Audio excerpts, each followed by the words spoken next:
it took me a while to learn to listen to my instincts. Like my instincts when it came to like people or strategic decisions, et cetera. I'd have a thought. I'd be like, oh, I need this type of VP of sales. And I'm like, no, actually, never mind. Maybe I just need this type. And I would make mistakes over the course of a couple of years. I'm like, why didn't I just listen to myself the first time? I'd have little things like that where I knew better, but I didn't listen to myself. That I didn't repeat those mistakes the second go around. And then the second thing I'd say is I did not delegate well enough in the beginning. It was like almost an overcorrection. I would just be like, this has to be perfect, like this way, this way, this way.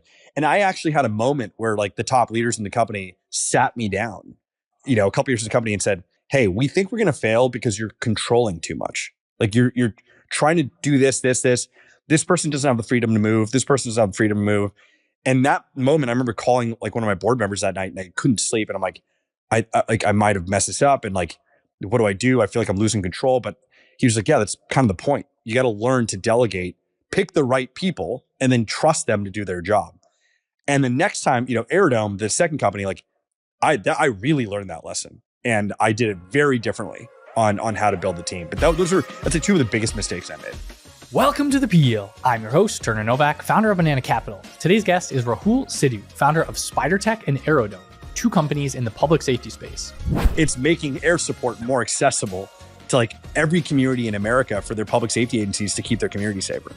He sold both of them, and our conversation has a heavy emphasis on lessons learned, what he did differently with the second company, Aerodome, and why he sold only 17 months after starting it. Most people just hear that number and go, why'd you sell so early? And I watched them go from like $0 to hundreds of millions of ARR in a period of like 7 years in this industry. And I'm like, that's incredible. Their numbers, their margins were good, very good reputation in the public safety industry. If you listen to last week's episode, Paul told us to never talk to the cops. You're supposed to never talk to VCs. Talking to VCs is like talking to the cops. Rahul gives us the other side of the table, sharing his playbook for selling to police, the government, and how he met Nikita Bier in high school. He's been the most useful friend I've had in my tech career, like always helping me out. And why he's still very bullish on drones. The next 5 to 10 years, the gold rush is like people who can combine robotics and AI to drive workflow changes, et cetera, especially for enterprise. A quick thank you to Nikita, Michelle Valls, Alex and Zan at 2048, Amr and William at Carmen Ventures, and Sar at CRV for helping brainstorm topics for Rahul. A reminder, I publish 2 episodes of The Peel every week, exploring the world's greatest startup stories, just like this one. For regular listeners of the show, a quick apology that the episode I mentioned was coming out this week is actually out next week, how a solo GP went from a legal immigrant to a $160 million fund one. Now, let's talk to Rahul. Rahul, welcome to the show. Thanks, man. Get a beer? Yeah, I'm excited to have you. I know you used to be a comedian way back in the day, and people have been telling me the show has been pretty dry, so maybe this one will be a little more exciting. Yeah, I've watched your show. It's not funny at all. I didn't laugh once, but I will try to make the audience enjoy this show more than they might have done previously. Yeah, that's actually a pretty high bar. Some of the episodes are pretty good. People have been telling me. So that's the most common feedback I get is, wow, it's actually pretty good. Like, kind of like I expected it to be bad, but it surprised me. I wasn't going to expect it to be bad. I actually thought it was great. I've watched like your content on social media. I'm like, oh, this guy's funny and he's bringing a type of energy to venture capital that everyone else is either like too afraid or doesn't have the social skills to bring. So I'm excited to do this particular podcast because it's going to be more fun than the other ones. Yeah, I kind of describe it as edutainment. I know we were talking about that earlier, but I like to make it interesting for people, but also, you learn something. And I know we're going to talk, I don't know, a bit about like navigating, selling to police, government, drones. Hilarious topics. Yes. Yes, exactly. Very serious, but also they're probably kind of funny. I'm sure there's some good, I know you have some good stories. So, well, I think one of the most interesting things, probably like the biggest thing I wanted to ask you was you've testified in front of Congress before. What is that like? Yeah. So look, when you testify in front of Congress, there's usually only a couple of reasons. Like one of them is like you're in trouble. And the other one is like you're just there to like educate Congress about a particular topic. And the stress profile is there's a chasm between these two things. And luckily I was in the latter. Like I wasn't in any trouble. They just wanted to talk about drones and public safety. And it was the Homeland Security Committee that wanted to talk about it. So it was an interesting experience. Like we met with a couple folks on the panel beforehand, and I knew most of the other people that were also testifying with me. But the hard part about testifying was that I was sick the entire time. So I was like, I rarely get sick, and I've maybe a handful of times in my life gotten sick where I had like a persistent cough, and it just so happened this one moment I had that. And I knew people were going to like tune in from whatever C-SPAN thing, like friends and family. And I was sitting there the whole time and I was stifling a cough. Like it was trying so hard not to cough in the middle of my answers. And there's this one really funny photo that someone from my company took and turned it into a meme in the Slack channel. It's constantly posted. And it's me drinking water, like while testifying in front of Congress. And I look like I'm struggling so much. Like it was the hardest moment of my life. So if anything, I'm just glad that meme exists now, because it's going to get me through a lot of the hard parts of my life where I can just post that as like that. This is what it felt like to be there in that moment. But I would say it was a great experience. And as long as you're not testifying to get in trouble, it's worthwhile. It's worth doing. Yeah, I've definitely had some of those before where you're in some kind of high pressure situation and you're maybe sick, almost sick, and you're doing the coughing thing and you're trying to restrain the cough and like you're just sweating and you're constantly drinking water and you run out and you're just trying to not talk, but you have to talk at the same time. Yeah. Yeah. It's not easy. I was sweating for sure. So what all goes into that? Like, so it's kind of a learning experience. So I guess, so it wasn't that high stakes. Like, what do? Do you like get there an hour early? Do you have to like, is it just sitting around? You like, what's it like? Yeah. I mean, look, I don't live in DC, so I got there the night before and I had like somebody come prep me. It was the person, I'll just put it this way because I can't say the person, but he was in charge of prepping a particular either vice presidential or presidential candidate for debates this year. And that person did well in the debate. So it's like he came and he helped me understand, okay, this is what's going to happen. These are the types of questions you're likely to answer. I had a little team that was briefing me. I had to submit a statement ahead of time that I was going to read in front of everybody. And then after that, it's just Q&A. Like, the congressional members have questions they're going to ask and you don't really know what they're going to ask. So you just hope for the best. And the one thing they told me is like, just simplify. Don't go in. This is not a tech podcast. Don't go into the weeds of any particular thing. Just give simple answers. Most of the reason people testify in front of Congress when they're not in trouble or there's not like this big televised hearing is just to establish, a level of expertise in DC. Like, hey, this person knows what they're talking about. They've testified in front of the Homeland Security Committee or whatever about this particular thing. And then it helps you kind of like build relationships on the Hill a little bit more effectively. So that's kind of the reason to do it. Okay. It's a contrast to some of the big tech CEO hearings, like the TikTok CEO hearing where they're like, can you control our Wi-Fi with TikTok? And he's like, no, you can't do that. What kind of a question is that? One of my buddies actually was like, I'll give you $1,000 if while you're testifying, you can say, no, Senator, I'm from Singapore at some point in the middle of it. And I was like, nah, it's not worth it. There was definitely a number where I might have thought about it. It wasn't $1,000, but it would have been good. Yeah, that would have been like, souring the rest of your federal contracts. Oh, it would have ruined my career potentially. Yeah. So there's a number, but it wasn't $1,000. Yeah. Well, and so you used to be a police officer. I know that's kind of how you got in this whole world. What do most people not know about the police? We are just human beings, like everybody else. I think that's like one thing that people don't think about. They see a uniform and like they view the police as like a consequence. A police officer's walking up to you, your adrenaline tends to spike. Even me, as a police officer, I'd be driving around and a cop would pull me over and I would get a little nervous. And I'd be like, well, why am I getting nervous? I'm a cop. Like, I know how this works. It's not that big of a deal. There's plenty of people don't know about the police, like how they do their job. One thing I'll say is like, I wasn't like the most pro police person growing up. I grew up in Harbor City, LAPD jurisdiction, not the greatest neighborhood. And I didn't have great interactions with police, and neither did my friends. It was like a 100% minority neighborhood, and we just didn't have the best interactions. And then I worked as a paramedic for a period of time, and then I had some pretty bad interactions, even as a paramedic on duty with the police that I can talk about. And one in particular that I was like, man, I really just don't like cops. And my fire chief at the time, or rescue chief, was like, hey, I'm sick and tired of hearing you complain about cops. Put your money where your mouth is. Go be one if you think you can do the job better. And I was like, oh, sure. So I'm in my early 20s. I'm like, yeah, I'll do it. And then I went and became a cop in LA and realized I was wrong about like 90% of what I thought it took to be a police officer and what the job was like, et cetera. It was like probably the most humbling experience of my life. So if someone who was a first responder, thought all these things about the police and ended up being wrong, I got to imagine like the average public ends up being wrong about like what it is to be a police officer, the decision-making process, and how the job actually works. So it's a humbling experience. Do a ride along. Anybody should do a ride along and you'll learn a lot. And what is a ride along for someone who doesn't know? That's when you just sit in the back of or the front seat of a cop car and they just drive through the city. Yeah, you can generally go to your local police department and say, "Hey, I'd like to schedule a ride along," and you can sit next to a cop for the entirety of their shift and like go to 911 calls with them and do all kinds of things and learn from the front seat what it feels like to be in that position. They'll keep you from harm's way. Like you're not going to go and like chase after bad guys, but you're going to like be in the mix. And I had a couple of those experiences that changed my mind a little bit early on. Obviously, nothing changes your mind like putting a gun on your belt and then being the person that's in charge of making the life-saving decision. But it was a good experience.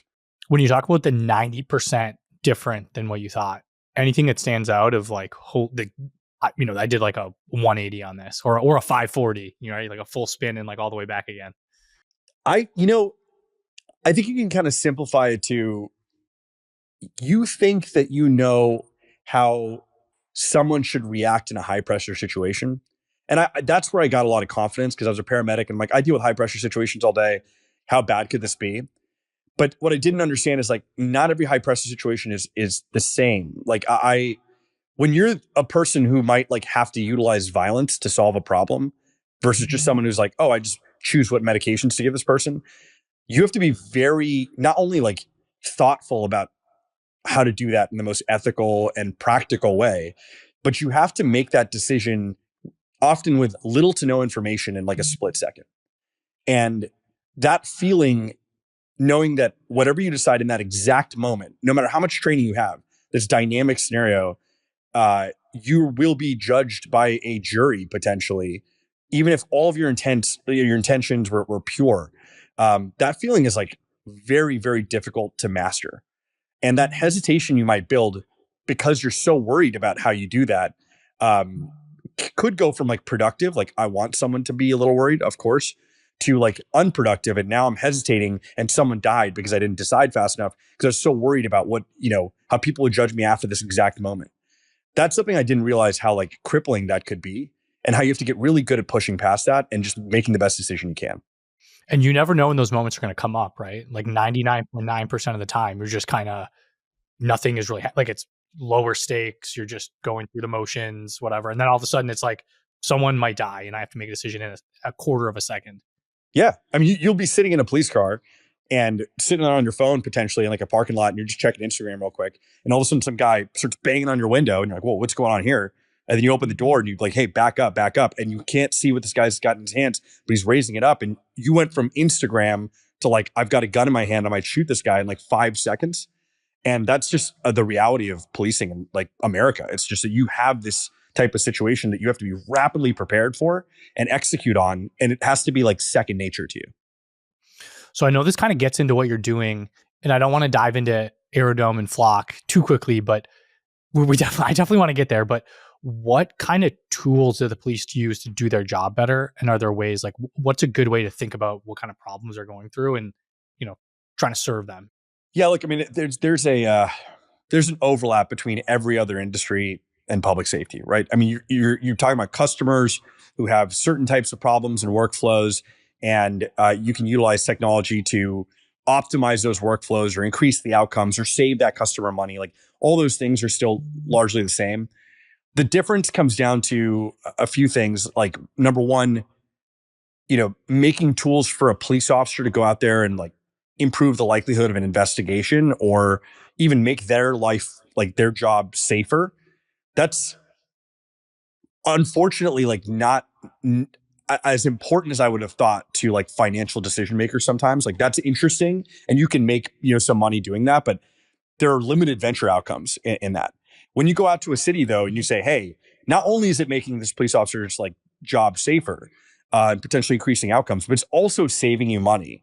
And it's also increasing decreasing the likelihood of a bad community police interaction and de-escalation. And it's now starting to hit like financial talking points and political talking points. And now all of a sudden you've got like that the police chief who wants this particular technology is like able to go to city council fairly simply and potentially ask for that money because you've checked a bunch of boxes that are like very city council friendly.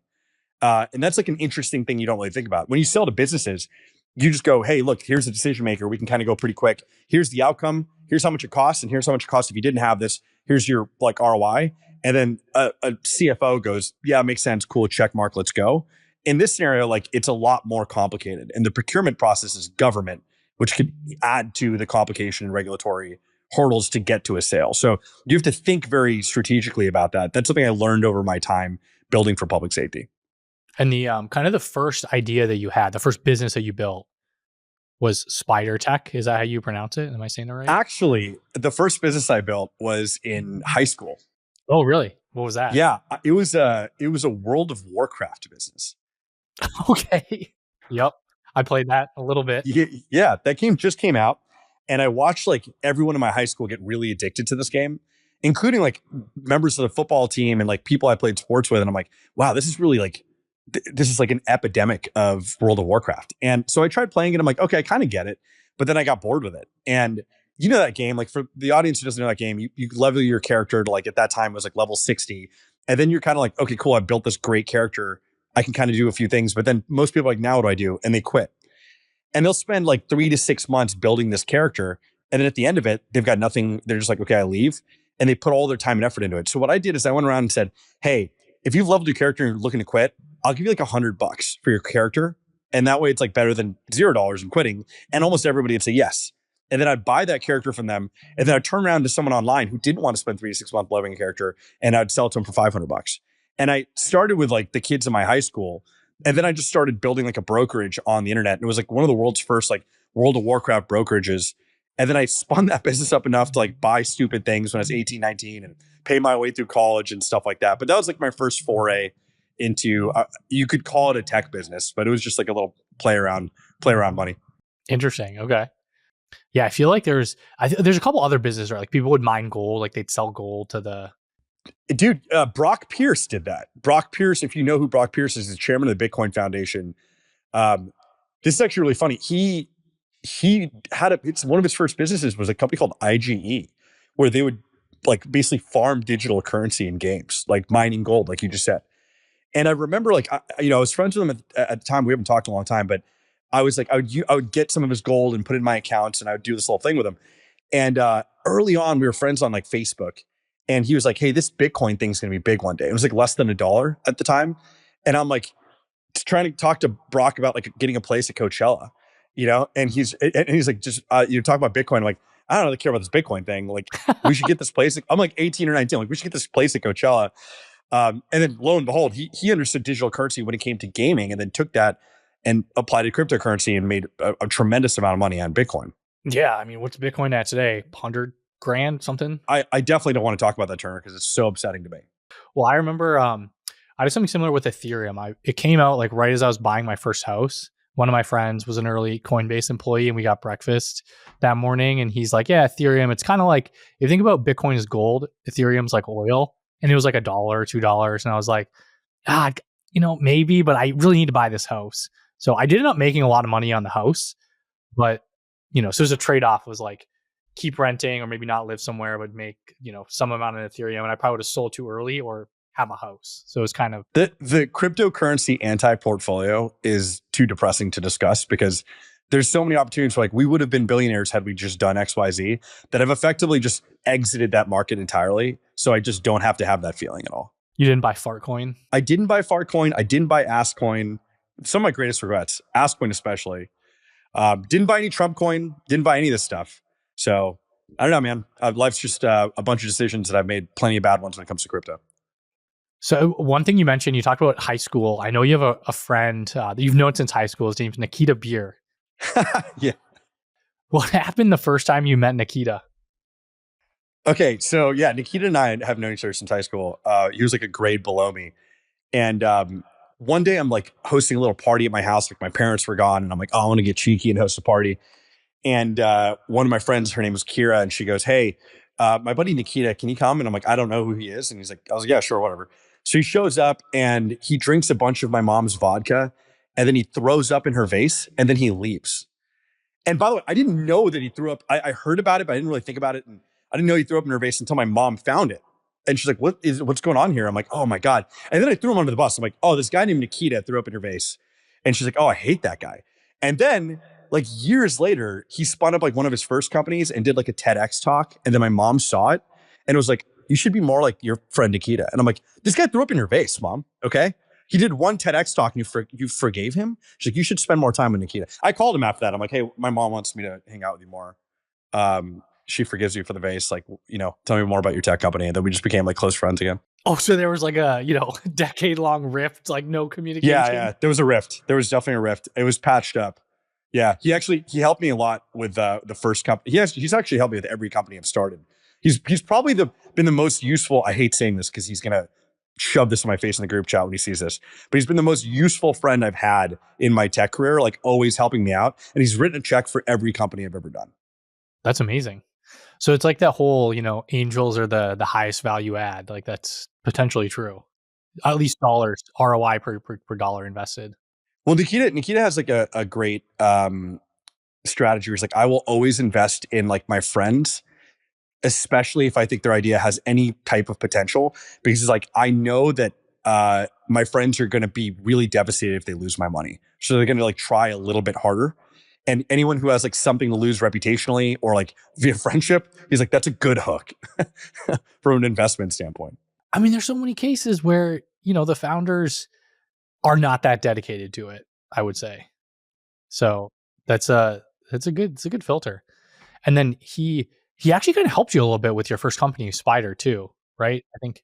So I guess I'm interested to know, like, what exactly was the product? Like, how did you come up with the idea? I'm vaguely familiar, but not super close. So 2015, I just gotten done working as a full-time police officer, and one of the I walked away from that experience thinking like, here's a handful of problems in policing that I think I could potentially have an impact on, like just building something from a technology standpoint. And one of those things was improving police and community relationships. And I broke that problem down to two things. Number one is, if you were to ask a police chief like 10 years prior, what is the main performance metric for you to keep your job or get fired? They would have told you it was crime rate. Crime rate's going up, crime rate's going down. That's the metric I get measured to. But at that time, I'm like, it's starting to shift from crime rate in 2015 to public perception. And crime rate can feed public perception, but you might have a chief that has a great, is keeping the crime rate down, but the public hates that person. Or vice versa. The crime rate's going up, but the public trusts that person. And so I'm like, well, how do they measure? Number one, how do we help measure that metric? And then how do we help improve that metric? And my main thought was, and this is what SPIDRTech did, was we built an automated customer service platform for public safety. And the way to think about it is like, when you buy something online, you get that text or email, click here to, here's your orders confirmed, here's your order number, click here to track your shipment, and then like fill out this survey, let us know how we did. These types of customer service communications. We did that for people who called 911 were victims of crime. So you call 911, you hang up, you get a text, hey, here's your 911 call number, hey, officer's on the way, these types of things. And then after that officer interacts with you and leaves, an automatic survey, let us know how that officer treated you, how that officer did. So by doing that, we built this feedback loop. We'd get like 25% roughly response rate from people who got the survey, that built a customer service score automatically without having to change what the officers were doing with people who were interacting with the police. And that was kind of also the performance metric. Like, how's my customer service score? Like, that's within my like, as a police chief, that's something I can change. I have control over that. Because our whole thought is like, every single improvement or decline in public perception for an agency is based off of someone's interaction with that agency. So if you measure those interactions, you can make an impact. So that was the first company. Interesting. Okay. Yeah. Thinking through how you talked about selling to police, like navigating the whole chain of the city council and all that stuff, that didn't go too far up, right? Like, you could probably sell that directly to a police chief, I'm assuming. Yeah. The police chief was the person we'd probably spend the most time with on that, because they were like a direct benefiting. Like, it wasn't one of those tools that kind of tangentially helps the agency and they go, cool, thanks for doing that for us. This is a tool that like the police chief would wake up in the morning and he or she would like look at their phone and be like, oh, wonder what the customer service score was yesterday.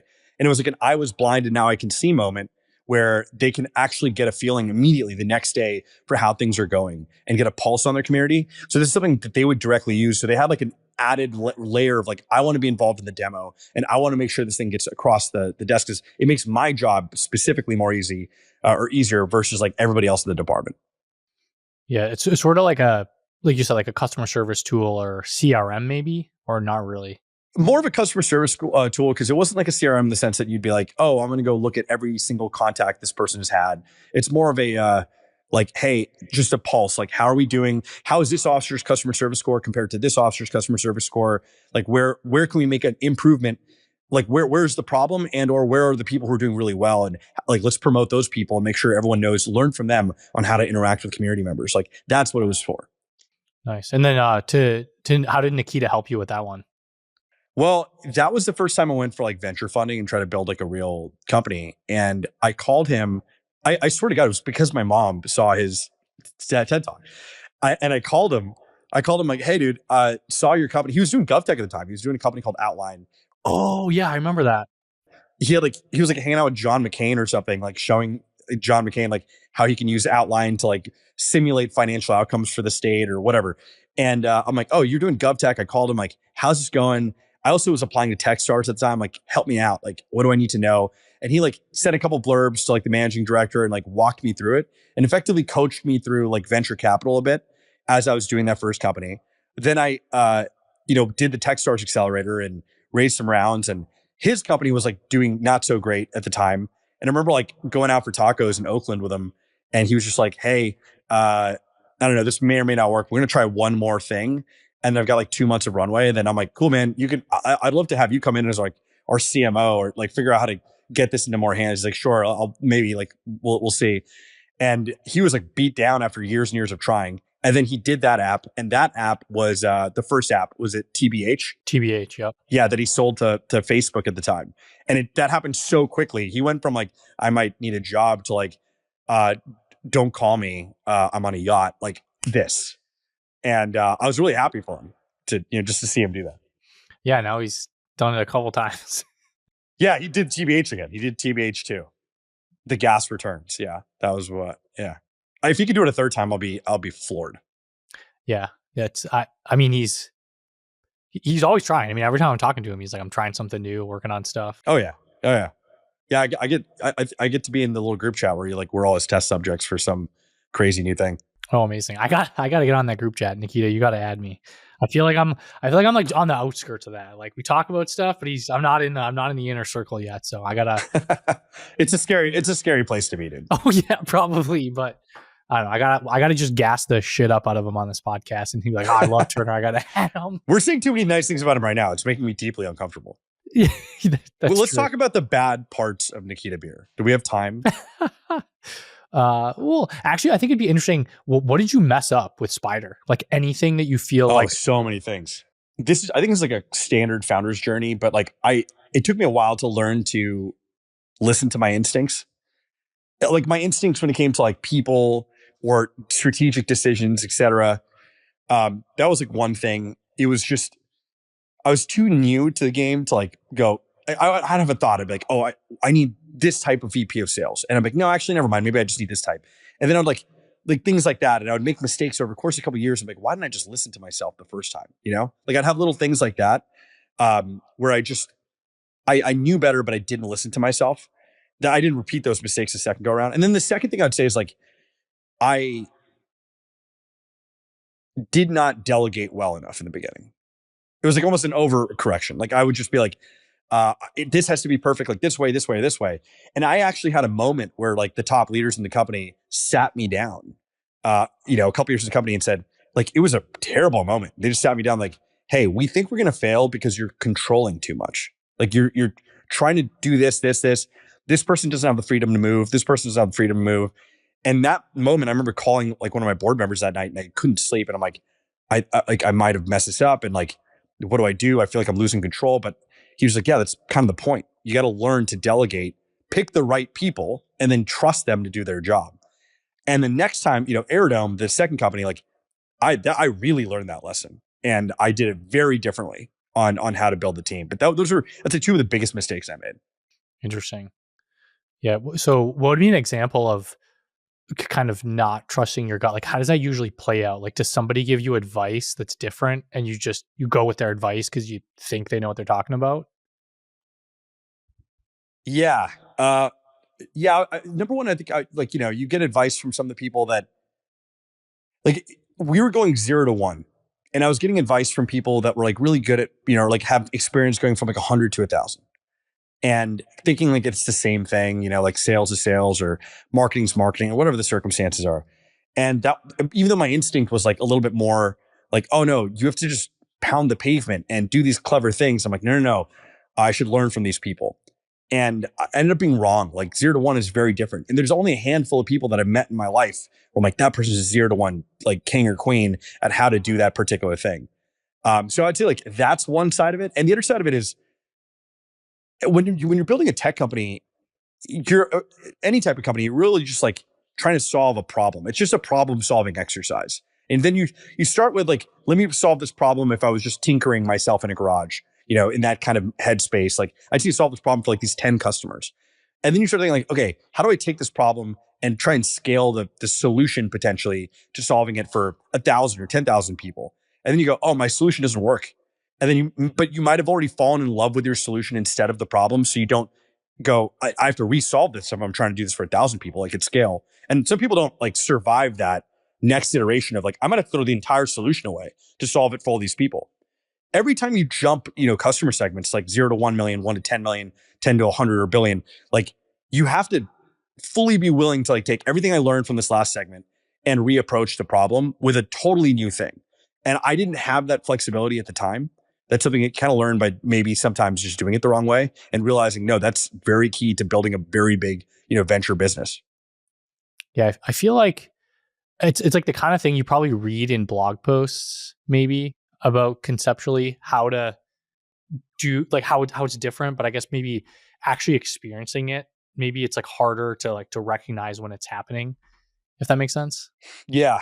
Yeah. I mean, like when you're in the mix, it sometimes feels like it feels too gradual. Like you go from 0 million or $0 to 1 million in revenue, like, scaling your startup and you go, okay, cool. Like we got it. We figured this out. We have product market fit, maybe 1 to 10. You're like, okay, we definitely have this. And then all of a sudden things start to stagnate at 10. And you're like, you really just you're like, oh, this is a growth problem. Or you try to force this and you never like learn, oh no, you just don't have product market fit outside of this segment of customers that took you from 0 to 1 or 1 to 10. And it happened so gradually, and you're like, you have such tunnel vision on how to solve that, and then you start like asking people, you start asking salespeople who are like, oh, this is how you scale it sales wise, or marketing people, or, just generally growth teams, or you'll meet with venture capitalists who will apply things that have worked for other portfolio companies and try to like put it together for yours. And then you forgot, hey, no, my job here is just to solve a problem. And let me go back to the drawing board on this problem to see if like maybe my solution just doesn't work at scale. And like I have to scrap this entire idea, which is such a painful idea to have when you've got like, so let's say to 10 million in ARR to go, I have to scrap this entire thing or scrap 60, 70% of it and reapproach this entirely. It's a hard thing to do. But like nobody wants to admit I might have, or I actually have to do this, or I'm not going to get past this level. And then you start hesitating and like stalling the solution. And now you're in a position where like, I'm running out of money. And then you try to go out for a fundraise. And in that fundraise, venture capitalists like smell that on you. They're like, okay, but how do you, if I'm going to give you a series A or series B, how are you going to take this to the next level? And you don't have a convincing answer because like, that your answer doesn't work potentially. And then you go to a point where you're like, okay, now I'm going to run out of money. And then you have to settle for like maybe not a great acquisition, or you have to wind the company down. And then you go back and you go, why didn't I just solve this when I like do the hard thing early? I wouldn't be in this position. I'm not saying that's what happened at SPIDR. It didn't happen at SPIDR that way, but it was definitely something I noticed was happening, for something I learned myself and something I learned from other people who made those mistakes that I just became hyper vigilant about. Yeah, it sounds like almost you need to continue to keep finding product market fit, or just constantly be refining it. And maybe, maybe you always have it, or maybe you just like slowly drift. You got to bring yourself back, or it's like new customer segments. You need to make sure you have product market fit with that new type of customer, whether it's like bigger adjacent market, something like that. That's exactly it. Yeah. Your market gets bigger. Your product might change. So you mentioned that didn't specifically happen with SPIDR, like terrible outcome. You ended up selling the company. How did that go? Take us inside that. Yeah, it was actually, so as you can imagine, the idea of improving police community, relationships and sentiment really in 2020 when like we had all the protests and all that happened, like it really opened things up quite a bit. Like that became like how do we improve our relationships? Every city started thinking about that. And then there was obviously a short dip with COVID in the market, but then it just started ripping. So you can imagine it starts ripping. Cities are trying to buy stuff. Some cities are going through a bit of a defund movement and like buying new police technology. Even if you could be like, this is really helpful, could have been like, it's a harder pill to swallow. But we started experiencing some pretty good growth, and we were now on the uptick. And in my head, I'm like, okay, I could probably scale this business to XYZ, but like this size. But this particular, like I saw this coming, like this particular product is going to have to do, we're going to do all these things to get it to a really big venture outcome. So I had a decision to make, like, do I raise the next round of funding? And we had a term sheet. Or do I take advantage of this moment in the market where I think like the companies can be priced very well and we get a great price for it, and give it to somebody who's like, already, public safety company that can take this company and do something with it and exit the position, take everything I've learned, go back into public safety and do what, like something I think is like a really big outcome that is like a right now type situation. And that's what led to the second company, Aerodome, which we can talk about in a second. Got it. Okay. So you brought up something interesting that you had a term sheet. Do you recommend when someone's going into a acquisition process, like it sounds like maybe you weren't going to raise money, but you got the term sheet anyways? Like why did you do that? How do you approach that? I wasn't going to sell. Oh, really? Okay. No, yeah. The idea wasn't to sell. I just got, like, I went through, it was kind of a weird scenario. Like I went through a Series A fundraise. I had a term sheet. I had the round filled and I was in the middle of due diligence, and it wasn't like a well-known firm. In fact, I'm already like kind of forgetting the name of the firm to be honest, but for good reason, because like we went through that whole process, and at the end they did something really weird where they, like, literally the day before signing, said, "Oh, hey, we want you to like fire this your like a C-suite person because like we don't think she's good, and instead we have this guy that you should replace with her." And I'm like, "Oh, I'll take that in consideration, but like that's something I want to think about and like work with the board on it. Like why do you feel this way?" And they were explaining it. It's not like it's something I was like, okay, let me think about this. Like I have this immediate instinct to protect my people, but like maybe let me be intellectually honest and like really understand this. And they're like, no, this is contingent now to us closing tomorrow. And I'm like, whoa, don't love that, because you just threw this at me at the end. And whether you're right or wrong doesn't matter now. It's just about like how you went about this. And I went to like my board. I'm like, here's what's going on. And everyone's like, if they're going to do this to you now, it's going to get a lot worse when they are on the board. So we walked away from that term sheet. Now, before that term sheet happened, I got like a soft offer to sell to a public safety company. And I kind of turned it down and said, no, we're going to fundraise. And then it just so happens like the week I turned that, we walked away from that diligence process, they came back and said, okay, what about like this much more money? And I'm like, okay, now this is kind of interesting. And through that process, we dealt with like, COVID go up and down. And we're like, okay, I went to the board and like, how do you guys feel about this? And they said, this might actually be a good time. Like, can you see this becoming this big of a company in this amount of time? Like, that's what every venture capitalist wants to know. And I'm like, yes, but it's going to be a grind. And they're like, okay, then maybe this is the time to exit the position. And that's how we ended up doing it. Yeah, because like you could keep working on this for 5 years to get the same price or whatever the time frame is, or you just do it now. Yeah, as the market adjusts downward from multiples, you add a level of risk. We add a level of dilution to get there, and the math just didn't math. And like it was just, you have to be willing to have that kind of conversation with your board and say, is this the right time? Like everybody wants to go big, and no founder wants to go to the board and say, hey, maybe this is better for everybody. Like some of our board members had like a nice little 10x, and they're like, this is great. Like this is fine for this moment, especially at a moment where all of a sudden everybody wants dry powder to put it in the market anyway, right? So you might have like this perfect moment where it just kind of lines up, and it was life-saving money for a lot of the folks in the company. So, or life-changing money, I should say. Yeah. Yeah, that's awesome. I mean, as an investor, I've had both cases where take a small acquisition, you get a little bit of money, like you made money, you're like, oh, it's kind of nice. As a, emerging younger fund manager, you really have to wait a super long time to get your big winner, but it's like, it's kind of nice to just get like, oh, cool, I just got like a 4x and give people some cash back. I guess it's like, you put points on the board. It's like making some free throws. You're not going to win the game, but you're going to stay in the game. So those are nice.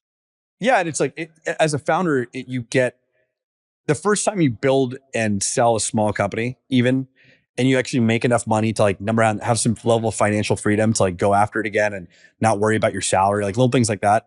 And then, like I've learned so much that if I did this again, I know how to do it.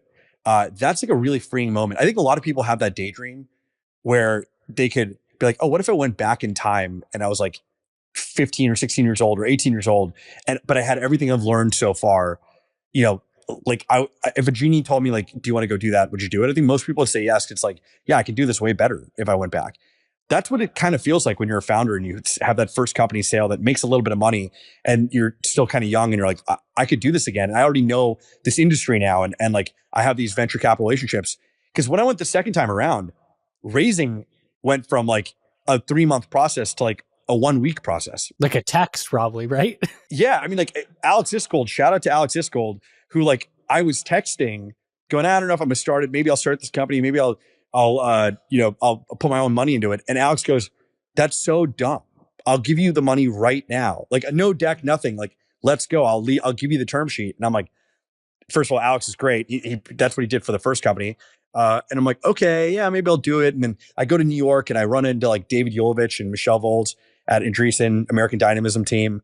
And I'm like, oh, I'm thinking about doing this. Like, oh, cool. Let's do it. And I'm like, all right, well, that round kind of just raised itself. And then I'm like, all right, let's just spin up this. I didn't have any of the docs done yet. I just spin up the company. Like that was an easier raise. Series A was also an easier raise. But once you learn how to do it and understand how to position the company the right way, like that skill makes you just want to build companies because you're like, I know how to fuel this thing. Yeah, because I'd imagine the first SPIDR round, like it's not like a sexy market, right? Like how big? What was like the TAM in your pitch deck? Like how big was it? Like 2 billion, maybe. And like, I had to make it believable. Like it was such every round in SPIDRTech was a grind because GovTech and public safety and American Dynamism was 10 years away, basically, when I started this. So I had to like, people would be like, oh, GovTech sucks. And there were a couple of like VCs out there like Ron Bugenheim and like people like that were kind of focused on it. And there were companies out there that were starting to have some decent outcomes. Like Mark 43 was, shout out to those guys. Like they raised a bunch of money from tier 1 VCs every single round. And I'd point to them and be like, we could be like that, but they were like anomalies at the time. And so I had to try to convince venture capitalists that GovTech could move as fast as like standard enterprise SaaS, which wasn't really true at the time. It is, getting there now. And then like the ACVs and all this could make sense. And government's such a sticky thing. All of a sudden, companies like Flock Safety came out in 2017 and moved lightning fast, like tremendous growth, even for an enterprise, SaaS company in government. And now all these VCs are like, oh, something's happening here in this industry. But that was too late. Like that was like way past SPIDR Prime days. So it helped me raise money for the second one, but the first one was a real grind on the fundraise side. Do you recommend, like if somebody's starting a company, should you, because it's like easier to raise, but maybe there's like more competition when you think about unsexy market versus sexy market? Like how do you square that up as a founder? I think that as I'm writing checks myself, like small checks, I love unsexy markets with founder market fit. So it'd be like where you were at. Right. Yeah. Something like, yeah, basically. Like public safety was unsexy, is starting to become kind of sexy to some people. I'm deeply unsexy personally. Just like the ugliest person you've ever seen. Yeah. I would just show up and like, I'd like drop an accent and I'd be like, I'm here to make cops' lives eat. No. I'm not going to do the accent. Everybody's now watching the Indian guy on the podcast going, I hope he does an accent. I can't do it. I'll get in too much trouble with the people I know. But I was a cop and I understood the market, and that founder market fit in an unsexy place where like, how often are you going to find a cop that like understands business and tech, for example? And like VCs would just go, you know what? I just like this story and I like this market fit and you'll figure something out. Like that was the vast majority of my early checks. You'll figure something out. Like, cool, I'll give it to you. And you have like unsexy markets. Like I met this guy who like is a fisherman and understood like fishing for like squid and things like that better than anybody. And I'm like, this is not a market that venture would like dive into, but I can understand that like what this person is on a napkin explaining to me, if this is true and how much this particular founder understands it, like I'm just going to write this check because they'll get it. They'll figure it out. That's the kind of stuff I like personally. I think if I was going to raise a fund, I would just focus on that. Interesting. Okay. Yeah, and I feel like depending on what the valuation is, you can always make money even if the market's kind of small. Like you invest in it's I'm just super intense or super exaggerated example, but you invest at 1 million post money, right? Get a 50x. You get the company to 20 million in revenue. It sells at 2.5 times revenue. It's like 50 million bucks. Like that's better return than most VCs will ever see. So like, I think big massive market is always great, but that's at the end of the day, you'd love that massive market. There's all this potential, but it also comes down to like bottoms up. Like, are people going to pay for it? Is it a good founder, et cetera, et cetera. So Yeah. I mean, like, yeah, the price you come in at ultimately drives like a lot of the decision-making process that I've learned. And then you have like typical benchmark pricing, right? Where typically pre-seed rounds cost this much and seed rounds cost this much. And so you try to fit people into these benchmarks. But if you're flexible enough to make a deal, there's always like a number where like, if you like the founder, you like the business and you see an outcome, there's just like a magic number where all of a sudden the math makes sense for your fund. So I get it. Yeah. So what then was the idea for Aerodome? Okay. It's kind of a crazy story. So it's March of 2020, and I'm a still reserve police officer for my agency in the Los Angeles area. And I go to the chief at the time, and chief, I'm like, hey, like, I'm trying to be this like little mad scientist of policing in LA, where I'm trying experiments, And you're still running SPIDR. I'm still running SPIDRTech. Yeah. You had not sold it yet. Okay. I hadn't sold it yet. But I asked him like, hey, what kind of problems can we solve? In March of 2020, we were like, COVID just hit. We were down maybe 40 for 50% of our patrol capacity because our COVID protocols are so tight that if you have the sniffles, you're not coming into work. So our response times are suffering, et cetera. It was on the police and fire side. And I had a buddy who, named Fritz Reber, who was a captain at Chula Vista Police Department in San Diego. And he spun up this idea of like, you know what, I'm going to start sending drones directly to calls for service. I'm going to launch it from the rooftop of the police station and fly it myself to a 911 call like a mile away and see if I can like learn something about that call for service and get on the radio and say, hey, the guy's wearing a red shirt and he's running away. So instead of taking a police car, you'd literally fly a drone. Yeah, I'm just going to fly a drone, like as the crow flies, instead of a police car. And I was like, oh, that's interesting. So I go to my chief, Keith Kaufman, and I go, hey, Keith, I want to try this. He and I had a really good working relationship. He's like, hey, dude, fuck it. Go ahead. And I'm like, cool. Was it legal? Like, could you actually do that? Yeah. Okay. Yeah, it was legal. Yeah, okay. It was, we follow the FAA guidelines. We interpreted them and we follow them. And yeah. Okay. For people listening and not watching the video, he said yes. I said yes. No, it was definitely legal. We were definitely like pushing the boundaries for like, yeah, we're doing this. And the FAA at the time was like, what's going on here? Not to us, but like generally like cops trying to use drones to do this kind of stuff. And that started a 5-year process in the FAA that I'll talk about. But so I stood on the roof and I started sending drones directly to 911 calls as they came in and provided air support to officers before they arrived. And originally the idea was like, I can triage a call. I can send a call to like some bogus 911 call from some Karen who's like calling and complaining about like juveniles in the park. And I could send it there and go, this is not a 911 call, or the juveniles are gone. And now, because we have such little patrol like resource capacity, I can say, don't send an officer to that, send it somewhere else. And now my response times are shortening and things are becoming more efficient. I was clearing like 1 out of every 4 calls for service just with the drone by itself. Is that good? How does that? That's good. Yeah, no, that's making patrol more efficient. Like the drone gets there and I can say, hey, this is the deal. And either I can take that, I can call that reporting party and say, I can actually do this on the phone, or this is not like an actual 911 call. And that made it so that those other 3 calls the patrol would go to, they'd get there faster because they didn't have to waste time on the 4th. But the other thing that happened is on day 2 of that operation, we had like an attempted murder in the city where someone tried to kill somebody else and then drive off.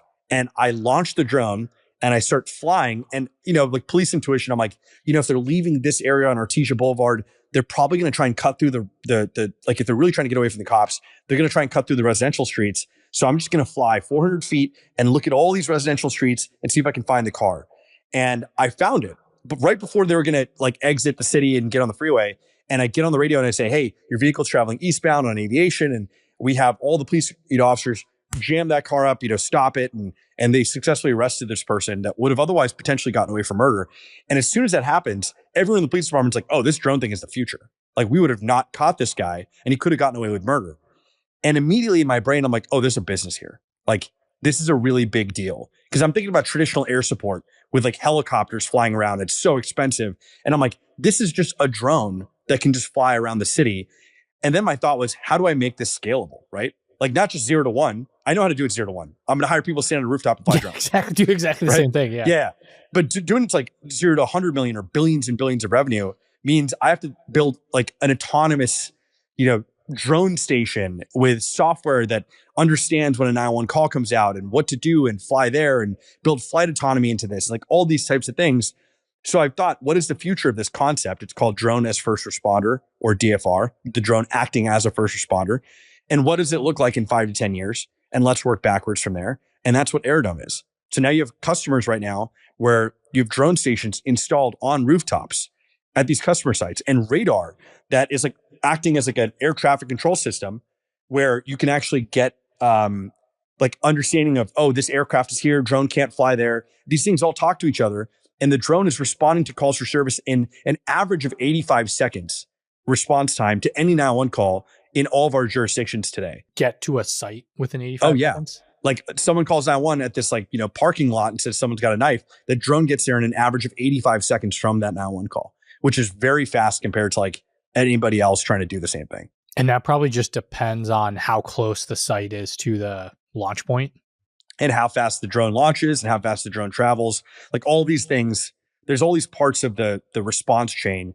How quickly do you decide to launch? How quickly does the drone actually get out of the drone station and start flying? And how quickly does the drone fly there? And then how good is the camera to be able to zoom in and actually get actionable information while you're flying there? Because you're just virtually on scene. You could be a mile away and have a camera that can look a mile away, and you could basically be on scene virtually. And it's basically, like I think you said, replacing just police helicopters. Like, we all kind of maybe seen those, like, the O.J. Simpson like car chase, and you see those come into play sometimes. Do a lot of police forces have helicopters like that? I mean, it's such an expensive proposition that, like, no, they don't. They would love to. Every police station in America would be like, it'd be great to have 24/7 air support where I have a helicopter or someone that just got my back in the sky, that's just going to calls and being like, hey, the guy is leaving. Here's where you go. Or, hey, this guy's waiting for you with a gun. Don't go here. Like, that's every police department wants that. But even the simplest helicopter program costs millions of dollars a year. Like, this is the cheapest one. So no one's going to be able to afford it except the major cities, the counties, the state governments. Your average, like, smaller city, suburban police force cannot afford air support. So that's why this becomes a fraction of the cost, but like 90% is good, and is, I don't like to use this word democratizing because it's like in every pitch deck for everything. It's been ruined. Yeah, it's ruined. It's making air support more accessible to like every community in America for their public safety agencies to keep their community safer. Yeah, it's kind of one of those things, like, you bring down the cost, but then that massively increases demand because it just makes it much more accessible. Like with software, when software went from like licenses to cloud, it's like, instead of paying $100,000 for this license, it's like, you pay $100 a month to use it. Yeah, it's 90% the value for 10% the cost. Every time you can find a technology, like a workflow enhancement or something like that can really be somewhat of a force multiplier and drive that ratio. Like, now it's just like, is this the right team? Can we scale this up? Does this actually work? That's a check right there for sure. Yeah, and you talk about the cameras being good. Like, what can you do with the cameras? Because if you just talk about being a mile away, I'm like, yeah, whatever. That doesn't seem realistic. Like, what can you really tell with that? Yeah, I mean, look, Flock Safety, the company that acquired us, they do cameras really well. One thing I'll say is, like, what we've effectively done, and this is a great way to build a business in the beginning, is we didn't get into all the hardware to start. We partnered with other hardware companies, and we built the software to let the drones like fly with from a MacBook anywhere in the world. We built all that software to tie that to the drone station, to the radar, to like make it safe and have all the reporting and do the police workflows. Like, we built that. And then we worked with drone station companies and radar companies and drone companies and said, we're going to integrate your stuff. You had like a battery partnership too or something? No, the drones themselves already had batteries. So we like battery charging. We had those partnerships. So we got into the market early enough to find the best in class of every hardware piece. And then my job was to convince all those people to work exclusively with us as we built this market. And they did it. Every one of them worked exclusively with us. This is on the public safety side. Yeah, for public safety. So like the radar company, the drone station company, like all these companies, we signed exclusive deals and said, you're going to work with us and we're going to go to market for you. And it wasn't until like we showed success and we were in a position where like, okay, we either raise a Series B and we get into hardware now and we actually start owning some of this and verticalizing it, or we ended up selling to Flock Safety. It's really good at hardware and has a lot of resources to make this happen. But that was ultimately always going to be the next step of the business. So how did you decide then early on when you're like, should we build it, like do all this stuff ourselves? Should we do all these different partnerships that sounded kind of complicated? How did you decide on going, vertically integrated versus? I mean, this is just one of those things. Like I had the experience to know if you try to take too many bites of an elephant as a seed stage company, you'll just fail. I had to look at, even in the market at the time, I thought maybe the US wasn't even the right customer for this. I was like, I had to sit there and go, how do I build a business that if I took $6 million worth of capital, which was, 6.5 was our seed round, I could prove this concept enough to then take this to the next stage and get to 10 million in revenue. How do I build this business? I'm like, I don't know if I can do it in the US because the FAA wasn't allowing for this. They ended up allowing for it, but they weren't allowing for it. And I don't want to like get into the hardware. So the only way to do this is if I built the software for this amount of money and partner with these hardware companies so I didn't have to front this cost and prove this out enough to go, okay, now if I raise this much money, I can either acquire these companies or start building part of the stack and then like renegotiate the licensing deal with these companies and then get to a point where now I'm raising even more money and now I'm building the entire hardware stack, or my licensing deals are really aggressive. Like I had to step that in because you just can't, like I'm not Elon. I can't just go, hey, I need $10 billion to start this crazy drone company and I'm gonna do it all from day one. Like we're not gonna be able to do that, No one's gonna be able to do that. Very few people. Yeah. Well, you mentioned all these FAA changes. Like what was going on? Because it sounds like before there were some gray areas. Now it's a little more black and white. It's a little more clear. Like what were some of the changes that were going on? Well, so the FAA, like drone laws are, if you're just like the average person, you can't fly your drone over people. You can't fly it at night. You can't fly it beyond visual line of sight, meaning if you can't see the drone, you're operating illegally.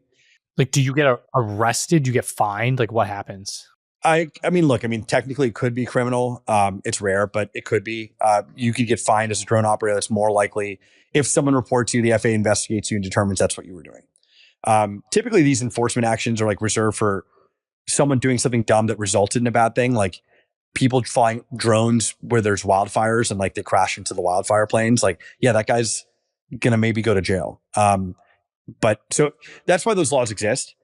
But the FAA started providing waivers to public safety agencies that said, okay, if you're flying to an emergency, we're going to let you fly over people. Like if you're transiting, you're flying to emergency, you can fly at night because you've shown us like you're going to do these types of like safety things that in your public aircraft operation so we can hold you accountable.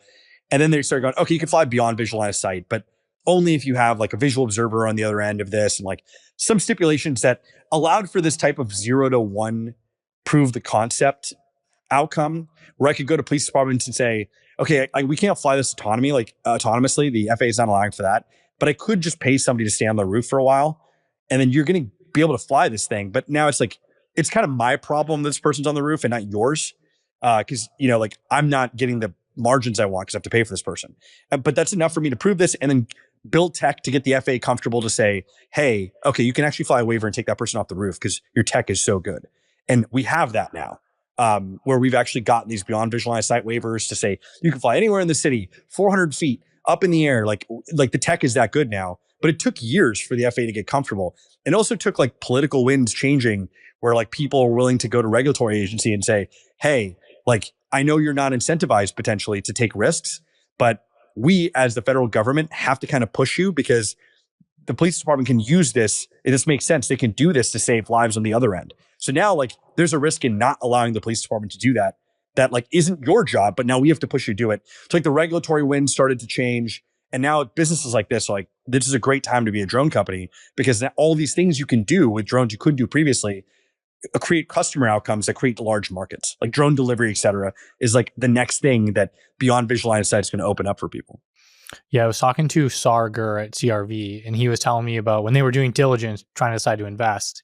He talked to, police chief, and they were saying like, we don't. The worst that can happen is like the drone crashes into something, and it's like 1 pound or 2 pound, whatever the weight is. Versus the other side is like a cop car that is going 100 miles an hour, smashes into a bus or something like. Or a police helicopter that falls out of the sky. Oh yeah, exactly. So it sounds like even the worst case scenario outcome is actually way better than the other worst case scenario outcome. Yeah, and that's like simple enough to understand. SAR, by the way, incredible guy. Like, I just got to take the second to plug him. I said Alex Isbell's great, and I want to make sure Alex gets his credit. SAR is like, I hope for the opportunity to work with him constantly in the future, because he's like just so good at his job and so founder friendly and like fun and enjoyable to work with. And like even the diligence process with him, basically when we were doing our fundraise for the Series A, I basically I did this, like I was I was still reserve officer for my agency. So I had a little bit of an opportunity to show people, hey, this is like what this tech looks like when it's live. And we were deployed to a police department. I would call VCs, and I had a bunch of VCs come out, like Cotu, I remember came out, and Altimeter, Gerstner's Fund came out, like all these people would come out, and then SAR at CRV, and I'd pick them up and I would take them to the police station and I would sit them down in the chair with the air support operation, and I would actually like respond to 911 calls live with them, and that was the demo. And I remember SAR was like, SAR and Veronica and the CRV team was like sitting behind me, and I'm flying this drone to a 911 call, and the 911 call was like a poor kid was in a car. It was like a blue BMW. And she called 911 and said, my mom and dad are fighting. You can hear them screaming. She's like, I think the car's going to crash. Someone please come help us. And the drone took off, and I started flying it directly to where I think they were going to be. And like, we were able to help like locate the car and do all kinds of stuff. And SAR's just standing there going like, oh, got it. That's it. Makes sense. Like, I totally understand how if this drone wasn't there, that kid could have gotten hurt, and how every police department in America is going to be like, I want that outcome. And after that, he's like, diligence process. Like, he's just one of those guys that gets it. Got it. Okay. And you went with him instead of, it sounds like, funds that probably could have given you a lot more money, a little bit of maybe of a different product. How did you decide who to raise from for that Series A? We had some great options and term sheets, and there was no bad option. There were a lot of folks that I was like, okay, I got to come back to them for the B. I really like them. I just, at the end of the day, these like tier one firms, like the top firms are generally going to provide you with a lot of the same stuff. Cool, you get the clout from it, and you get access to a lot of capital, and they have a great network, and they have all these, like, some of the firms all have, like, we have recruiting resources and marketing resources and all these things, and like, great, that's all good. And, they're going to be a great signal for like the next round. Like, all that stuff kind of equals out at the end. Then it just comes down to like, what partner do you want to work with? Like, it's just me and this person's going to join the board. And when I was like evaluating this, SAR's like other founders were calling me like, take the money from SAR. And these are like the founder of like Mercury, the founder of Patreon, Jamie Siminoff from Ring. Like, all these people were calling me like, hey dude, like, SAR is like of all the VCs I've worked with, like, I would work with SAR again. And that went a long way with me, because these are busy people that were like, of course I'll do this for you, SAR. I'm not even going to wait. I'm just going to call this guy. And everyone told me this. I asked everybody to tell me this story. Like, tell me about like the most challenging moment with SAR. And they all had really good stories. And I'm like, I got to do it. So I just called him, and I'm like, dude, just if you can meet this number, I'm going to shut this whole process down and just sign this term sheet, because I want to work with you. And I was right. Like, if anything, I underestimated how pleasant it would be to work with this guy. Oh, wow. Okay. So it sounds like you went through this process, you raised some money, and then you just, I don't know actually how recently, but you've since sold the company to Flock, and we talked about Flock. What was that process like? Like, it sounds like way bigger market, better products, better customer or like product market fit. You sold the company. Like, just talk me through that process. Yeah, we sold it pretty quick. It was like 17 months or something, which is like, most people just hear that number and go, why'd you sell so early? Either something went wrong, or you as a founder like took the chips off the table too quickly. But the reality is, like, the way that this worked out is, number one, Flock Safety is just an incredible company. in public safety, it's the company that I've watched since they started in 2017. Garrett, the CEO, who's just a really good leader. And I watched this company start in 2017 and do something that every other GovTech company just like dreamt of doing, which is just grow beyond standard enterprise SaaS scale in an industry, like I said earlier, that was just really difficult to grow in. And they cracked the code. And I watched them go from like $0 to hundreds of millions of ARR in a period of like 7 years in this industry. And I'm like, that's incredible. Their numbers, their margins were good, very good reputation in the public safety industry. And there's no other company in the space that's like that. Like there's plenty of good, promising companies early, but not like no one's done what Flock Safety has done in the space. So you did not want to sell? No, I know. I did not want to sell. I originally didn't want to sell. And I talked to Garrett, and he's like, yeah, this DFR space is interesting. And we talked about it. And it actually all started as like me building a relationship, better relationship with him. And like I really respected him as a leader, still do. And then it ended up being a situation where we decided in early January at the Series A, he heard that I was fundraising because like we shared a board member in common at Andreessen. And he's like, hey, dude, do you want to partner up? And he like pitched me this idea of like, like we've got this tremendous go-to-market force and thousands of public safety customers, and you've got this great tech. Let's find a partnership that works. And like they rarely work, but this case, like this made plenty of sense. And I said yes. And then I even put them in the Series A. And we started the first few months, we started like kind of co-pitching together. And they would bring us into a pitch just to test it out. Like, hey, come pitch this major city here. And it would be Garrett. Garrett like still does pitches. Like he's still in the mix every single day doing these pitches, which is something I respect about him. And he's like, let's pitch this one together. And I did this a few times, and he saw that the customer would light up, be like, this is incredible. And then I saw that like they had such respect for Flock and Garrett that the sale was like a relationship-based thing and we can get in there. I'm like, oh, this is kind of like a match made in heaven. And then I went to this like event that Founders Fund put together. Shout out Trey Stevens and Delian and the folks over there, Solana. Like this, they got a bunch of us in a room, and Garrett was there, and he and I spent like, we had a couple drinks, and we just like Garrett goes, hey, how fast can we go? Like, what if I were to say, let's give this to every major city in America? Like, what would be your answer? And I'm like, it's going to cost this much money. He's like, cool, let's do it.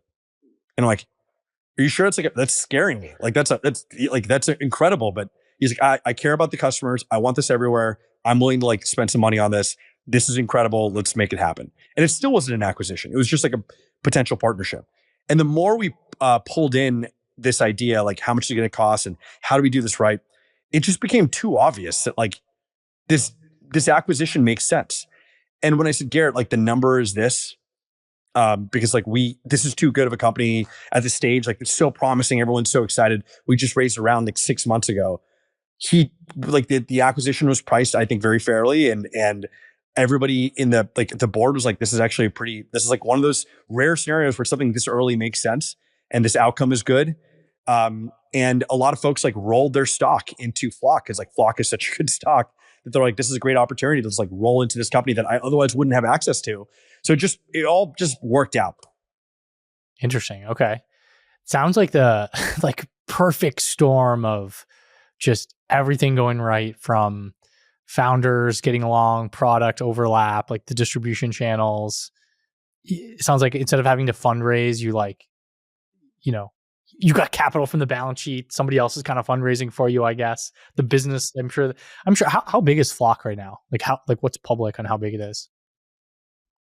That's a good question. I don't know what's public. You said hundreds of millions of ARR? Yes.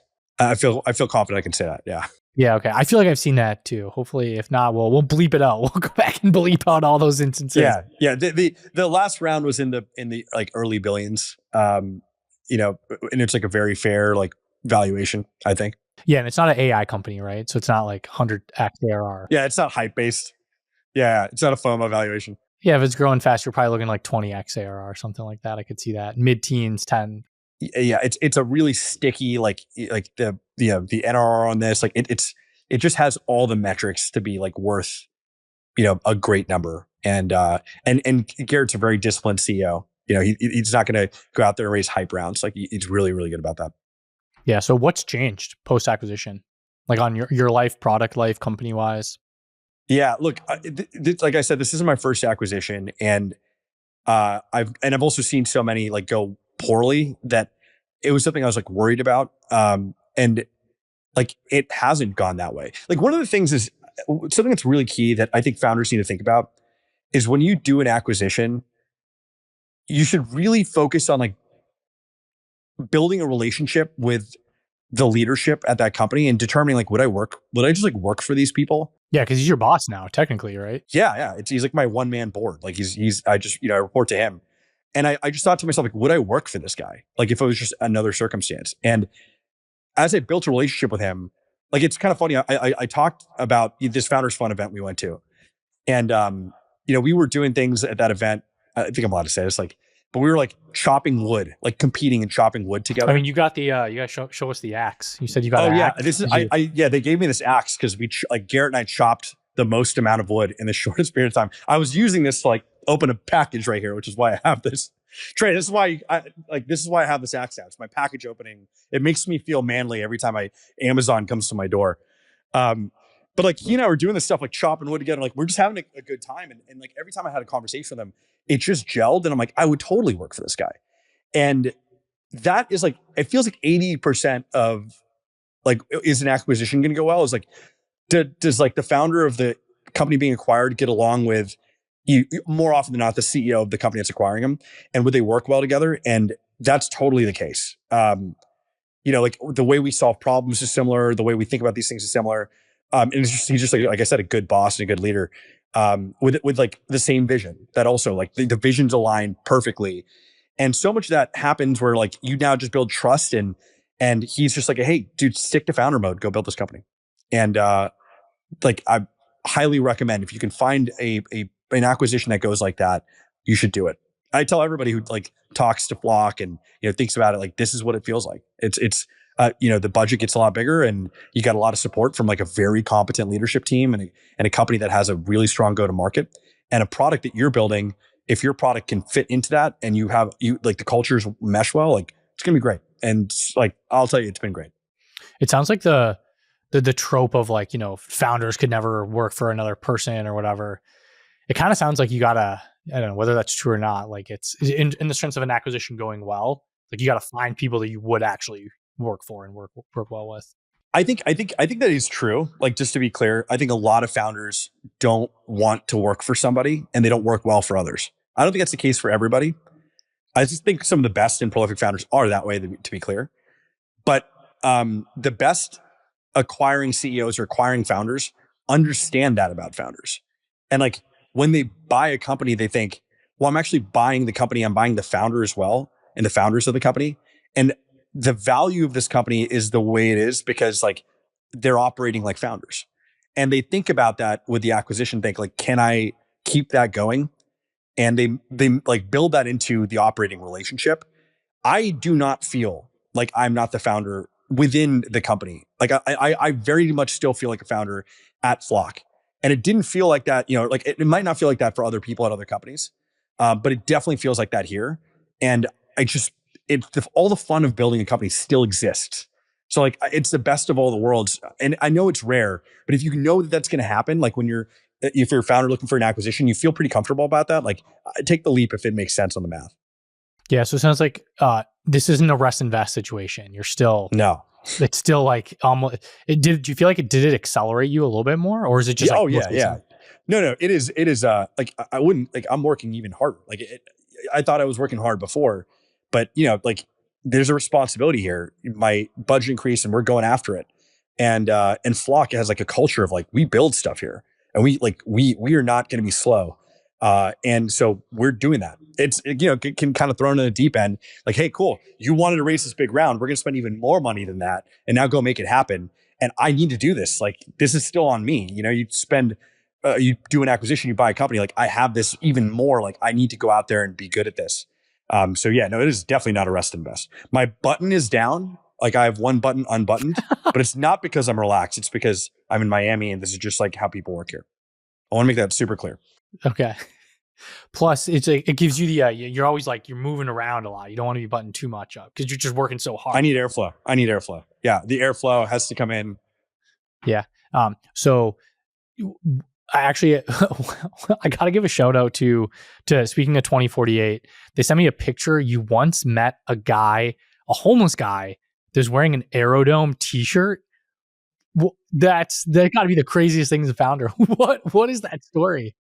Okay, so I was living in I was living in New York at the time, and my chief of staff, Tyler Roberts, shout out Tyler.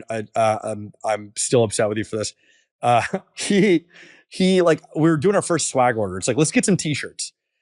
So we order these t-shirts, and Tyler ships it to himself, but then like leaves, and like somehow the box gets stolen of shirts. Now I didn't know any of this, by the way. I still think the t-shirts are coming. He hasn't told me yet. So I'm in Soho, and I'm like passing, for those of you who know New York, like passing the Baltazar and walking to my house. And like we ordered t-shirts weeks ago, and I'm not really thinking about it. And then all of a sudden I see this guy, and he's walking past my place, which is, by the way, so far from where Tyler lives. Like it's not like it happened locally. Like he's in a different neighborhood. He's walking past my place, and he's wearing an Aerodome shirt with my logo, like the Aerodome logo. And I'm like, what?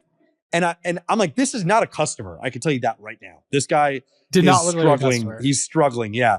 And I walk up to him, and you're a police officer. You develop the confidence to just walk up to somebody that otherwise you would try to be maybe a little bit worried about on the subway. I just walk up to this guy. I'm like, hey, where'd you get that shirt? And he goes, oh, dude, my buddy gave it to me. We found it. And I'm like, no, you didn't.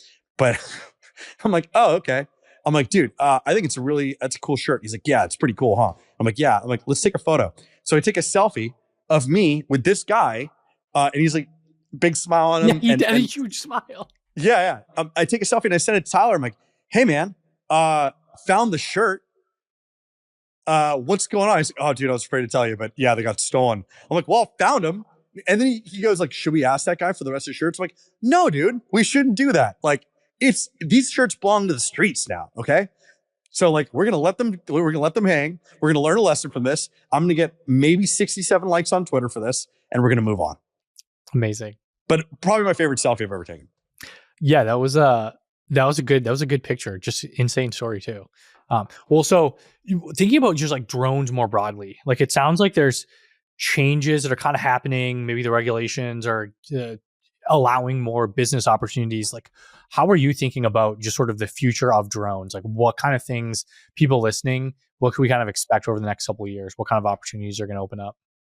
There's a lot happening in the drone space that just, I'd say these are all tailwinds to a pretty incredible change in a lot of mostly enterprise workflows. And I'm not saying this in any particular order. The first thing we already talked about are the regulatory tailwinds, right? So those are like, the government is allowing you to use a drone in a very practical, common sense way, safely, beyond visual line of sight. So things like flying a drone for delivery miles away, like these things are opening up. Flying a drone for public safety. Is this like pretty realistic, like having an Amazon drone deliver a package in the next couple of years? Yes. Yes, definitely realistic. Is there a weight issues where like, Yeah, there's still like a, the payload and drone or stuff like that has to be 55 pounds. Like there's numbers that have to be met. But my point is there's like a lot of opportunity to make an impact on, with drones. And I largely think that this fits into a larger thesis, which is most venture capitalists are going to say, the next 5 to 10 years, the gold rush is like people who can combine like robotics and AI to drive, massive outcomes or workflow changes, et cetera, especially for enterprise. It's like the biggest meme, like massive TAMs, like $100 trillion, right? Like, yeah. But like, if you were to take like, hey, if I could make this object, or like I could make this activity autonomous, like something from like driving someone from point A to point B, and I can make that autonomous. It's robotics and autonomy, kind of making that happen. Drones, in that sense, are just robotics, and if you can get the right autonomy in there to make these workflows occur, then it's going to be really interesting. And I think that the technology is finally getting there, where cool. I could put an NVIDIA Orin on this drone and compute so much on the edge, and now like I can connect this drone through LTE infrastructure or 5G infrastructure, satellite infrastructure, like be able to talk to it in like a remote area. Like that's starting to happen now. And it's like, okay, I can build the models for this drone to ultimately not just have like flight autonomy of like flying from point A to B safely, but mission autonomy of going, this is what I, as the drone, need to do and make decisions in real time as I'm flying. These things are like really incredible. The technology obviously has gotten there. And the forcing factors of like, the war in Ukraine, for example, like forcing people to get really intuitive, or sorry, not intuitive, like smart about using drones in really cheap environments and like contested environments. Like if I can fly a drone from point A to point B, a couple miles away in a really like radar jamming environment where it's just sensing where it is visually, and then deliver a payload like an actual bomb and hit that target with a laser. This whole thing cost me a few $100.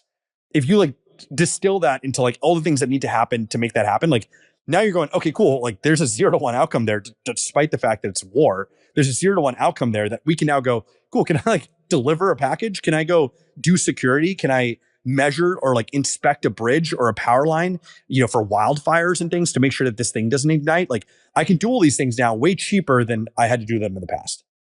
I mean, and really, war and things like that usually drives technological project, like the progress. Like the military, a lot of the times, is one of the first applications of new technology. So I know thinking about war is always like, you never want people to be dying and things like that. But to your point, it's like we figured out, like people are figuring out how to use drones for solving problems now in different ways. So it's basically, to kind of summarize, it's almost like self-driving, autonomous, smart drones that can solve new business problems. They're flying robots. They're just flying robots. The same way you think, oh, I can make a robot do XYZ to solve my business problem. Now flying the same is thing. something. It just fly. Yeah. Yeah. They just can do all this other stuff, but also, by the way, I can just like fly across the city and then go on the ground and do all this stuff, then fly back. Yeah. Drones have been good at flying for 10 plus years. They just didn't have the ability to be smart, really. And then when they did have the ability to be smart, they didn't have the ability to people didn't have the ability to legally use them for smart cases because of the regulatory, the environment. And that has changed. So it all comes together, and now is a good time for it. Interesting. So I know one big public topic has been these New Jersey drones. Do you know anything about those or have an opinion on them? Man, the vast majority of like the drone sightings in New Jersey are just like people seeing regular drones or aircraft that are normal, or copycats that are trying to spook people out. There's like a lot of that. Like my New Jersey police buddies, like just a lot of people would like fly balloons and make them look scary. But there is still like a really small percentage of these sightings I just don't have an answer for. And my answer is like maybe DOD, maybe like maybe some like guy in his garage who's like trying to do something crazy that's just flying some crazy stuff around. And you like, I don't want to be the aliens guy, but my point is like, I've seen some pretty weird stuff, and I'm always going to say there's a greater than 0% possibility that like it could be something that we genuinely go, that's incredible. Like I don't have a scientific explanation for that. So I'm not ruling it out, but I'd say the vast majority of sightings were just like regular, normal things. Interesting. Well, and it just like became this topic of, you hypothesize about what it might be, and then that drives more people hypothesizing.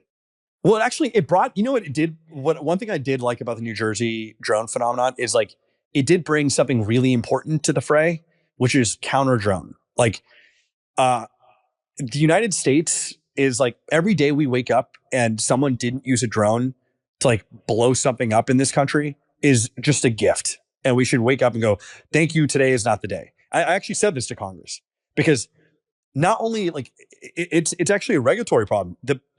Right now, the federal law is that if someone walks up to a police officer and says, hey, I've attached a bomb to this drone and I'm press this button, now it's going to autonomously fly to that school. A cop legally cannot shoot that drone down. They're breaking the law. They're not allowed to do it.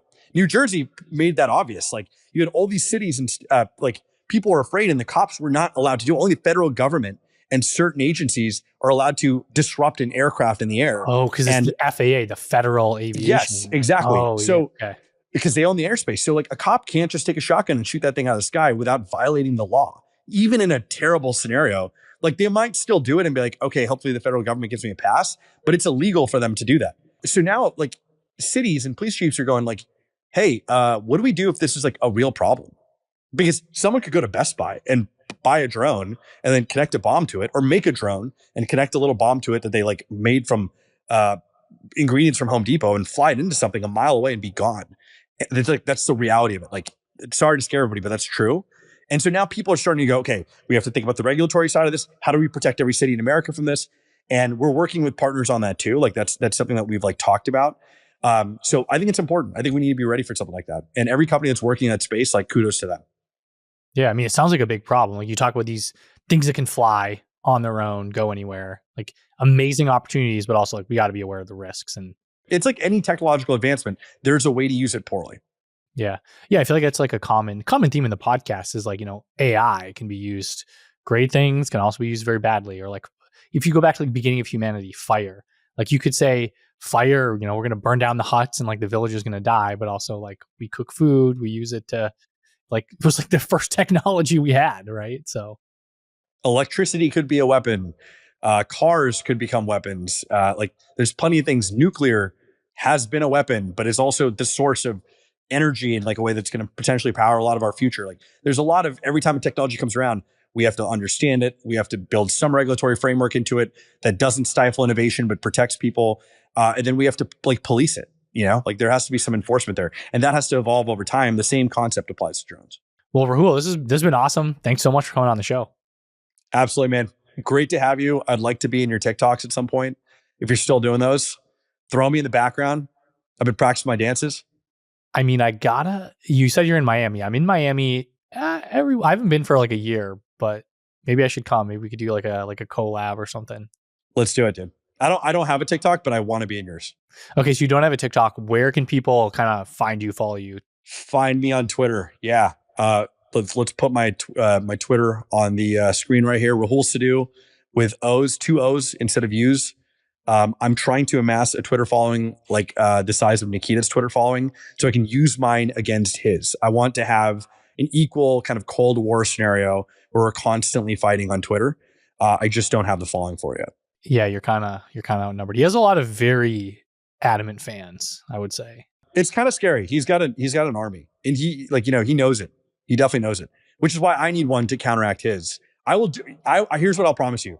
I will protect everyone from his Twitter following with my own Twitter following. I just need an army against his army. This is like classic police officer strategy to serve and protect.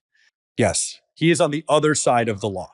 Yeah. Nikita's is just like a bunch of teenagers that do like anonymous polling apps. Yours is like, police officers. Like I feel like you've got like a way better audience than he does. Yeah, his are just more active because those are the types of people that are going to reply on the tweets and say some crazy stuff, and that just drives engagement. He's got a good engagement thing going. Yeah, he does. Well, cool. I guess we'll see you on Twitter, or I guess X as they like to call it now. Sounds good. See you, man. And thank you for listening. If you missed it, make sure to check out last week's episode with Paul Klein on the future of software and AI agents, and tune in next week for a solo GP who went from a legal immigrant to raising his first $160 million fund one. If you like this episode, please leave a quick review or comment wherever you're listening or watching. Check the show notes for more on the topics mentioned throughout the conversation. And if you don't want to miss a future episode, subscribe to my newsletter, The Split, to get each episode plus the transcript emailed directly to your inbox every week. Thanks again for listening. See you next time.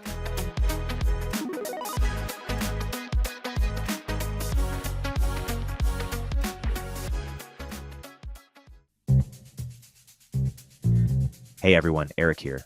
At Turpentine, we're building the first media outlet for tech people by tech people. We're the network behind the show you're listening to right now. We have a slate of hit shows across a range of topics and industries, from our AI and investing cluster of podcasts to shows that drive the conversation in tech with the most interesting thinkers, founders, investors, and influencers, like Econ 102 with Noah Smith. We're launching new shows every week, and we're looking for industry-leading sponsors. If you think that might be you and your company, email me at ericaturpentine.co. That's ERIK at turpentine.co, and let's partner together.